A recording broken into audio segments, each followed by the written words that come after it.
nama tokko nama rabbiin ol qabe gaariitti jigullee hin kufu gaariitti jigullee hin du because rabbii mataa kan kee akkatti ol qabee taanaan gaarri guddaan si jigee keessa haftee addunyaa fakkeenya taate jechuudha akkamitti gaarri irra jigee micoomtu naaftee si jechisiisa because maaliif Allah rabbiitu jira rabbii guddatee jira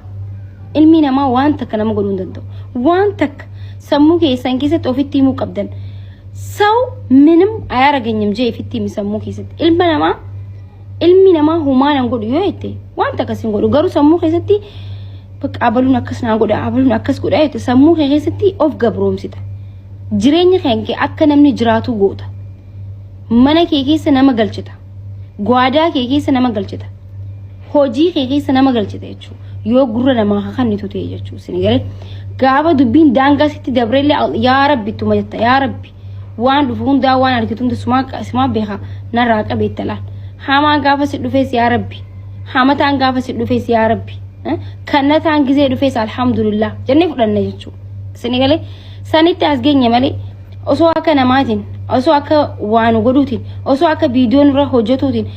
osoo akka gaafa jaarsaa wal jaaladheen addana baasuuf miidiyaa kanarra fiiguutiin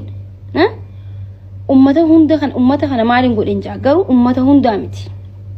baalageen ganda hunda keessa jirti sinigale amma irra hedduun amma ijoolleen teenya gaafa arrabistu bakka ati isin akkasii nettan wallahi na amana warri miidiyaa kanaafi warri lafa jiru tokko miti qaa'idatti tokko miti jechuudha miidiyaa irra jiru kanaafi lafatti namni arkitan tokko miti sinin jechuudha jira warra miidiyaa nama arrabsuun baan namni nagiyaa harargee keessas baalee keessas jimmaa keessas hedduutu jira badaanis hunda keessa akkasumatti jira jechuudha hin jireedhaaf deebisee of gabbuusuun barbaaduwan dhugaan isinitti himan